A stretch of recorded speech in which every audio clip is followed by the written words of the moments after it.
കണ്ടത് ചൊല്ലിയ കവി. ഇത് എഴുതാൻ ഒരു കാരണമുണ്ട്.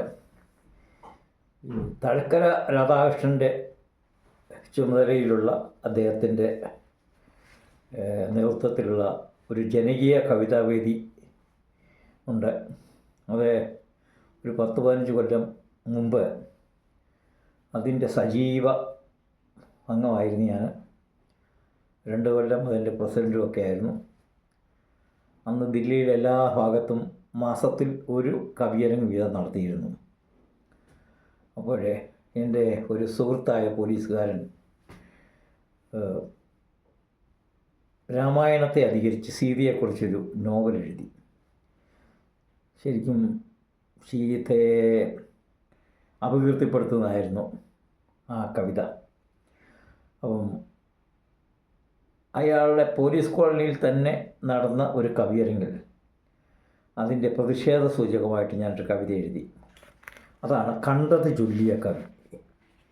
കാണാത്തത് ചൊല്ലിയ ആൾക്കാരുടെ അതിൻ്റെ നിഷേധമായിട്ട് എഴുതിയ കവിതയാണ്. അതുകൊണ്ട് അതിൻ്റെ പേരിലുണ്ട് കണ്ടതു ചൊല്ലിയ കവിയെന്ന്. അതിങ്ങനെ പോകുന്നു. പണ്ടൊരു കാട്ടിൽ കണ്ടതു ചൊല്ലും കവിയൊന്നുണ്ടായേ, കപടമതില്ല കവിതകളായി കവിയുടെ കലയൊഴുകി. പണ്ടൊരു കാട്ടിൽ കണ്ടതു ചൊല്ലും കവിയൊന്നുണ്ടായി, കപടമതില്ല കവിതകളായി കവിയുടെ കലയൊഴുകി. കരുണാമയനുടെ കാവ്യമൊരുങ്ങി കവിയുടെ കരവിരുതാൽ, കനിമൊഴിയാകും ജനകജ തന്നെ കഥയക്കവി എഴുതി. തമസാ നദിയുടെ തീരത്തായി പക്ഷികൾ രണ്ടുണ്ട്, പരിണയമെന്നും പക്ഷിക്കവിടെ പതിവായി തീർന്നല്ലോ. ഒരു ദിനമെത്തി ഒരു നൗഷാദൻ ശസ്ത്രവുമായിട്ട്, ശസ്ത്രമതെറ്റൊരു പക്ഷി പതിച്ചു തമസാ തീരത്ത്. തമസാ നദിയുടെ തീരത്തായി പക്ഷികൾ രണ്ടുണ്ട്, പരിണയമെന്നും പക്ഷിക്കവിടെ പതിവായി തീർന്നല്ലോ. ഒരു ദിനമെത്തി ഒരു നൗഷാദൻ ശസ്ത്രവുമായിട്ട്, ശസ്ത്രമതെറ്റൊരു പക്ഷി പതിച്ചു തമസാ തീരത്ത്.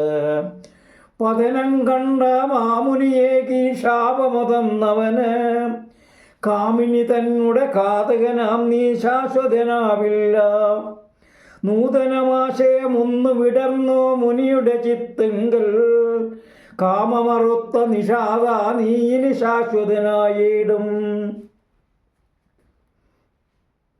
പതനം കണ്ട മാമുനിയേകി ശാപമതന്നവനെ, കാമിനി തന്നെ ഘാതകനാം നീ ശാശ്വതനാകില്ല.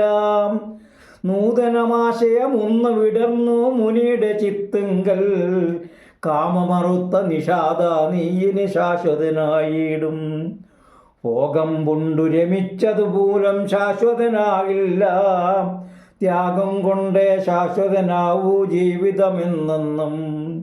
ഭോഗം കൊണ്ടു രമിച്ചതു മൂലം ശാശ്വതനാകില്ല, ത്യാഗം കൊണ്ടേ ശാശ്വതനാവൂ ജീവിതമെന്നെന്നും.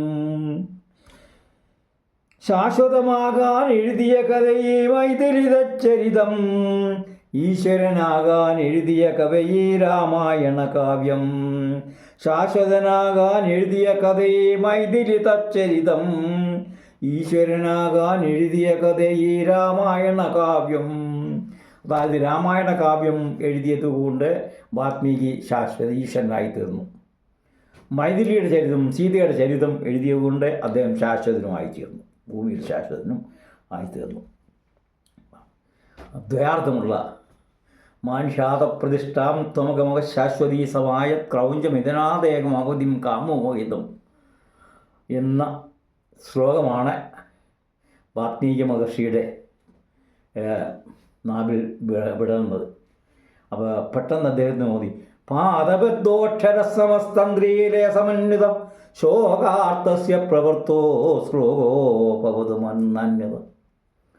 പാദഭക്തവും സമാക്ഷരവുമായ എല്ലാ ഗുണങ്ങളുമുള്ള ഒരു കവിതയാണ് തൻ്റെ നാവിൽ വിടർന്ന് അദ്ദേഹം തിരിച്ചറിഞ്ഞു. നാരദമുനിയോട് പിന്നീട് ഇതിൻ്റെ രഹസ്യം ചോദിക്കുമ്പോഴാണ് രാമായണ ചരിതം നാരദമുനി വാത്മീകിയെ ഉപദേശിച്ചു കൊടുക്കും. അങ്ങനെ രാമായണ കാവ്യം സംസ്കൃതത്തിലുള്ള രാമായണ കാവ്യം എഴുതുന്നത്. ഇത് ഈ ലങ്കാലക്ഷ്മി എന്നും പറഞ്ഞ് അതാണെന്ന് തോന്നുന്നു ആ നോവല്. അത് പോലീസിൻ്റെ ഒരു ചടങ്ങിൽ വെച്ച് നമ്മുടെ കാനിങ് റോഡിലെ കേരള സ്കൂളിൽ വെച്ച് ആണ് പ്രകാശനം ചെയ്തത്. ഞാനും അതിൽ പോയിരുന്നു. ഞാൻ അതിനു മുമ്പ് തന്നെ ആ പുസ്തകം വായിച്ചിരുന്നു. കാരണം അത് അക്ഷരത്തെറ്റുകളൊക്കെ തിരുത്താൻ വേണ്ടി ദേശു രാമേന്ദ്ര സാറിൻ്റെ കയ്യിൽ കൊടുക്കാൻ വേണ്ടി എൻ്റെ കയ്യിലാണ് തന്നിരുന്നത്. രോഹിണി 6 എനിക്കൊരു സ്വർണ്ണക്കട ഉണ്ടായിരുന്നു, അവിടെ സ്ഥിരമായിട്ട് വരുമായിരുന്നു. അതുകൊണ്ട് കാശ് കൊടുത്ത് ആ പുസ്തകം വാങ്ങിച്ചില്ല ഞാൻ. കാരണം എനിക്ക് ശക്തമായ പ്രതിഷേധമുണ്ടായിരുന്നു ആ പുസ്തകത്തിൻ്റെ ഇതിവൃത്തത്തിൽ. ആ സമയത്ത് എഴുതിയ കവിത അവരുടെ കോളനി, അദ്ദേഹത്തിൻ്റെ വീട്ടിൽ വെച്ച് തന്നെ നടന്ന കവിയരങ്ങിൽ അതൊക്കെ പറഞ്ഞുകൊണ്ട് ഞാൻ ഈ കവിത അവതരിപ്പിക്കുകയുണ്ടായി. നമസ്കാരം.